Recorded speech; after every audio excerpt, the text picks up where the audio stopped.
మాఘమాసం అమావాస్యను పురస్కరించుకుని నిజామాబాద్ జిల్లాలోని ప్రముఖ పుణ్యక్షేత్రం జానకంపేట శ్రీ లక్ష్మీ నరసింహస్వామి ఆలయంలో ప్రత్యేక పూజలు చేయనున్నారు.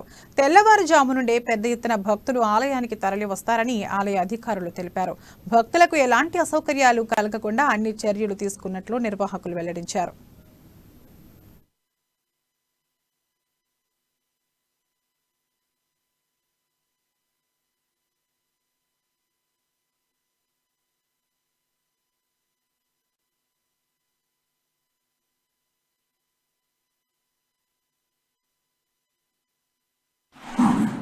మాఘ మాసం అమావాస్య సందర్భంగా చాలామంది భక్తులు ఈ జానకంపేటలోని లక్ష్మీ నరసింహస్వామి ఆలయం వచ్చి కోనేరులో స్నానం ఆచరించి దాదాపుగా 30,000 మంది భక్తుల్ని మేము ఎక్స్పెక్ట్ చేస్తున్నాం. దానికి తగ్గట్టుగా ఈవో గారు, చైర్మన్ గారు, ప్రతినిధులు అందరూ కూడా చక్కగా ఏర్పాట్లు చేస్తున్నాం.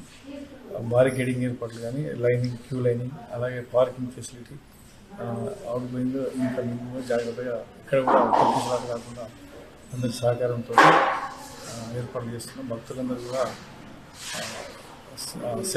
స్వీయ క్రమశిక్షణ పాటించి నరసింహస్వామిని దర్శించి అందరూ కూడా ఆయన పాత్ర ఉంటారని చెప్పి ఆశిస్తూ ఈ సంవత్సరం నూతనంగా గుడికి కలర్లను వేయడం జరిగింది.